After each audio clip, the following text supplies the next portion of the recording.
Selanjutnya mengenai gelandangan dan pengemis atau gepeng. Pengertian dari gepeng itu sendiri merupakan sebutan bagi orang yang meminta-minta dan pekerja jalanan.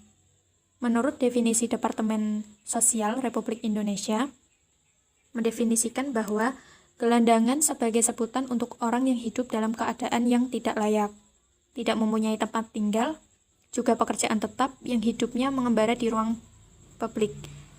Jadi, gelandangan itu orang-orang yang hidup dalam keadaan di mana ia tidak memiliki tempat tinggal dan juga dalam bekerja mereka pekerjaannya tidak tetap. Sedangkan pengemis merupakan orang yang mendapatkan penghasilan dari pekerjaan meminta yang dilakukan dengan cara mengharap belas kasihan dari orang lain. Jadi, gepeng merupakan seseorang yang hidup menggelandang di jalan sekaligus mengemis. Selanjutnya, di sini ada 3 gambaran umum mengenai gepeng. Yang pertama, orang miskin atau dimiskinkan oleh masyarakat. Kemudian yang kedua ada orang yang terasingkan atau sengaja disingkirkan dari kehidupan lingkungan kehidupan masyarakatnya. Kemudian yang ketiga ada orang yang berpola hidup menjadi gepeng, di mana mereka agar mereka itu mampu bertahan hidup dalam kemiskinan. Selanjutnya, kategori dalam pengemis. Menurut Engkus Kuswarno, pengemis memiliki 3 kategori.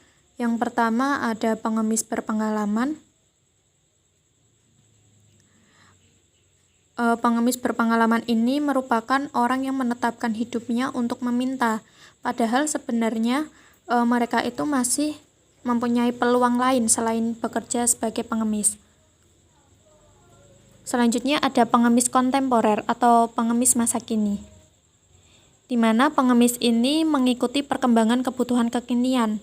Nah, model dari pengemis kontemporer ini terbagi menjadi 2. Yang pertama ada pengemis kontinu, yaitu pekerjaan mengemis dilakukan secara berlanjut untuk memenuhi kebutuhan sehari-hari.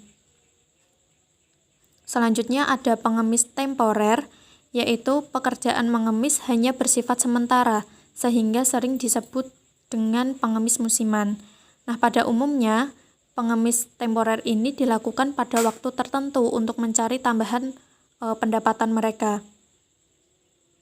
Kemudian yang ketiga ada pengemis berencana, di mana pengemis ini melakukan pekerjaannya untuk tujuan atau rencana tertentu, misalnya untuk ditabung, atau digunakan untuk hal-hal lain, untuk membeli sesuatu yang bisa dijadikan investasi mereka.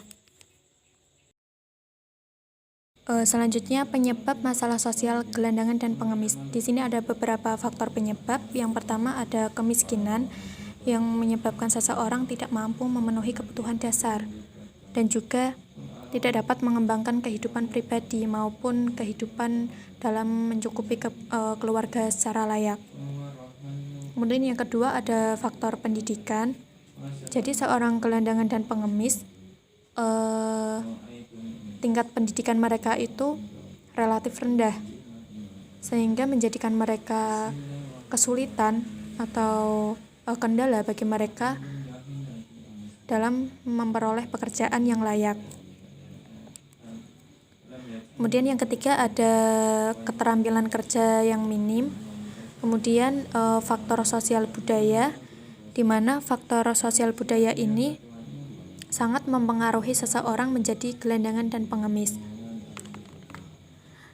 Selanjutnya, yang kelima ada rendahnya harga diri, sehingga menjadikan mereka itu tidak ada rasa malu untuk meminta-minta. Kemudian ada sikap terlalu pasrah pada nasib, yang mengakibatkan mereka itu tidak ada kemauan untuk merubah atau melakukan perubahan dalam hidupnya. Penyebab lainnya yaitu merasakan kebebasan dan kesenangan tersendiri saat hidup menggelandang. Ini juga menjadi faktor penyebab masalah sosial gelandangan dan pengemis. Kemudian yang terakhir ada masalah kesehatan yang rendah. Selanjutnya, berbagai dampak yang ditimbulkan oleh permasalahan gelandangan dan pengemis. Di sini ada beberapa dampak. Yang pertama ada masalah lingkungan. Pada umumnya, gelandangan dan pengemis itu tidak memiliki tempat tinggal secara tetap. Jadi mereka mendiami daerah-daerah yang dilarang seperti taman, bawah jembatan, dan lain sebagainya. Nah, hal itu akan mengganggu ketentraman lingkungan di daerah sekitar. Selanjutnya yang kedua ada masalah kependudukan. Nah, pada umumnya gelandangan dan pengemis itu berkeliaran di tempat-tempat umum dan mereka tidak memiliki tanda pengenal sehingga mereka tidak bisa dipulangkan pada daerah asalnya. Selanjutnya yang ketiga ada masalah keamanan dan ketertiban.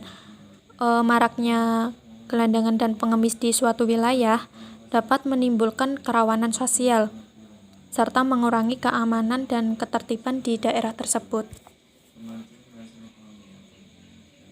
Itu tadi penjelasan dari kelompok kami. Cukup sekian dari kami. Kurang lebihnya mohon maaf. Wassalamualaikum warahmatullahi wabarakatuh.